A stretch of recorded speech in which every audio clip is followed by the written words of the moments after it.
नमस्कार।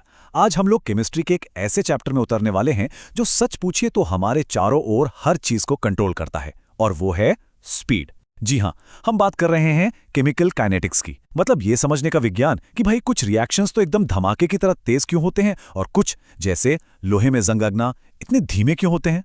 तो चलिए शुरू करते हैं। कभी सोचा इस बारे में कि एक बम का धमाका पलक झपकते ही हो जाता है और वहीं लोहे की एक कील पर जंग लगने में सालों लग जाते हैं। है तो दोनों ही केमिकल रिएक्शन, है ना? तो फिर इनकी स्पीड में इतना जमीन आसमान का फर्क क्यों है? इसका जवाब छुपा है अभिक्रिया के वेग यानी रिएक्शन रेट में। और आज हम इसी स्पीड के पीछे का सारा राज खोलने वाले हैं। तो देखिए आज का हमारा सफर कैसा रहेगा। सबसे पहले तो हम समझेंगे कि रिएक्शन की स्पीड को नापते कैसे हैं। फिर हम वेग नियम और अभिक्रिया की कोटि मतलब रेट लॉ एंड ऑर्डर को देखेंगे। इसके बाद जीरो और फर्स्ट ऑर्डर रिएक्शंस की बात करेंगे। और फिर आएगा सबसे जरूरी हिस्सा, टेम्परेचर का असर यानी एक्टिवेशन एनर्जी। और आखिर में हम कैटलिस्ट्स और कलिजन थ्योरी को भी समझेंगे। तो चलिए उस बड़े सवाल का जवाब ढूंढना शुरू करते हैं। और इसके लिए सबसे पहले यह समझना होगा कि जब हम कहते हैं रिएक्शन की स्पीड, तो साइंटिफिकली इसका मतलब क्या है। आखिर ये अभिक्रिया का वेग है क्या चीज? देखिए, बिल्कुल सीधे सीधे कहें तो ये किसी भी केमिकल चेंज की रफ्तार नापने का एक तरीका है। अब अगर इसकी परिभाषा देखें तो अभिक्रिया का वेग होता है एक यूनिट टाइम में किसी रिएक्टेंट या प्रोडक्ट की कॉन्सेंट्रेशन में आने वाला बदलाव, और इसे हम नापते हैं मोल पर लीटर पर सेकंड में। मतलब बिल्कुल आसान भाषा में यह हमें बताता है कि कोई चीज कितनी तेजी से खत्म हो रही है या फिर कितनी तेजी से बन रही है। चलिए इसको एक उदाहरण से समझते हैं। मान लीजिए एक रिएक्शन है, 2HI से बन रहा है H2 और I2। अब देखिए यहाँ HI हमारा रिएक्टेंट है ना? तो जाहिर है समय के साथ इसकी मात्रा कम होगी। तो इसके गायब होने की दर को हम लिखते हैं minus delta HI by delta T. यहाँ ये जो माइनस का साइन है ना, ये बस इतना बता रहा है कि इसकी कॉन्सेंट्रेशन घट रही है और कुछ नहीं। और वहीं दूसरी तरफ H2 क्या है? वो एक प्रोडक्ट है, तो समय के साथ वो बनेगा। तो उसके बनने की दर को हम लिखेंगे plus delta H2 upon delta T. और यहाँ प्लस का निशान साफ साफ बता रहा है कि इसकी कॉन्सेंट्रेशन बढ़ रही है। अब यहाँ एक बहुत ही मजेदार बात है। देखिए, HI के 2 मॉलिक्यूल टूटते हैं, तब जाके H2 का सिर्फ एक मॉलिक्यूल बनता है। इसका मतलब क्या हुआ? इसका मतलब ये हुआ कि HI के गायब होने की स्पीड H2 के बनने की स्पीड से 2 गुनी होगी। तो फिर पूरे रिएक्शन की एक सिंगल स्पीड कैसे बताएं? इसके लिए हम स्टोइकियोमेट्री का इस्तेमाल करते हैं। हम बस स्टोइकियोमेट्रिक गुणांक यानी स्टोइकियोमेट्रिक कोएफिशिएंट से भाग दे देते हैं। तो हमारा रेट हो जाएगा -1/2 delta HI by delta T. और अब ये H2 और I2 के बनने की दर के बिल्कुल बराबर हो गया है। ठीक है, तो अब हम रिएक्शन की स्पीड को नापना तो जान गए हैं। तो अब जरा उन नियमों को समझते हैं जो इस स्पीड को कंट्रोल करते हैं। और यहीं पर आते हैं वेग नियम और अभिक्रिया की कोटि। तो वेग नियम यानी रेट लॉ एक एक्सप्रेशन है जो ये बताता है कि रिएक्शन की स्पीड रिएक्टेंट्स की कॉन्सेंट्रेशन पर कैसे निर्भर करती है। इसे हम लिखते हैं rate is equal to KA/XBY। अब यहां पर जो सबसे जरूरी बात है उसे बिल्कुल ध्यान में रखिएगा।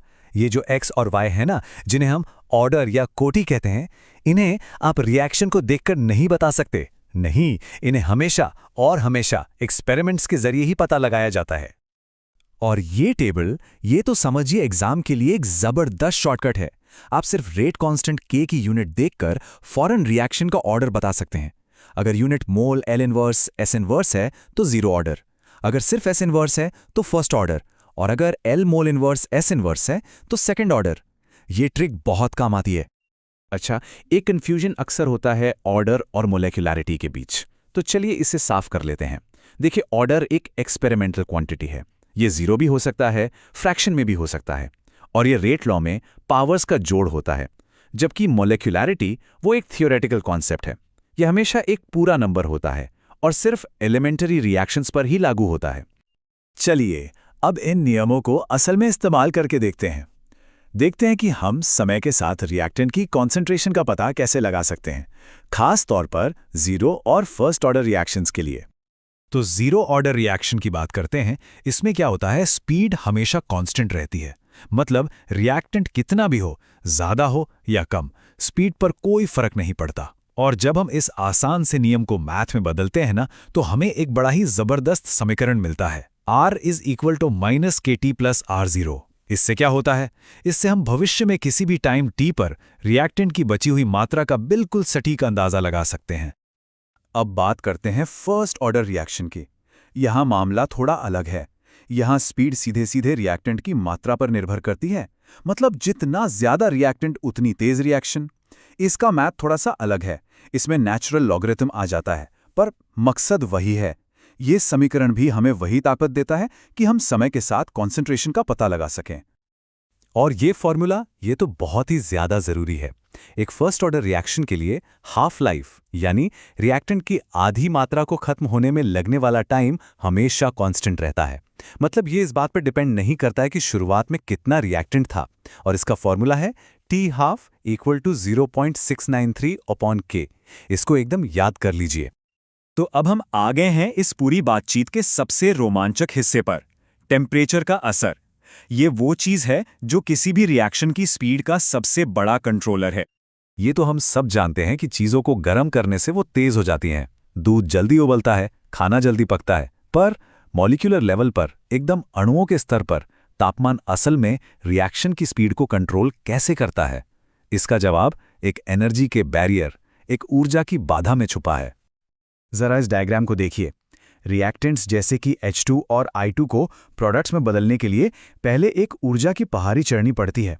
इस पहाड़ी की चोटी को हम कहते हैं एक्टिवेटेड कॉम्प्लेक्स। ये एक बहुत ही अनस्टेबल, थोड़ी देर के लिए बनने वाली स्टेट है, जहां पुराने बॉन्ड्स टूट रहे होते हैं और नए बन रहे होते हैं। तो इस एनर्जी के पहाड़ को पार करने के लिए मॉलिक्यूल्स के पास अच्छी खासी एनर्जी होनी चाहिए। और बस इसी ऊर्जा की पहाड़ी की जो ऊंचाई है, उसी को हम कहते हैं एक्टिवेशन एनर्जी यानी EA। ये वो मिनिमम एक्स्ट्रा एनर्जी है जो रिएक्ट करने वाले मॉलिक्यूल्स के पास होनी ही चाहिए, ताकि वो उस पहाड़ी को पार करके प्रोडक्ट्स बना सकें। तो फिर इन सब चीजों को एक साथ कैसे जोड़ा जाए? यहीं पर आता है आर्हीनियस इक्वेशन।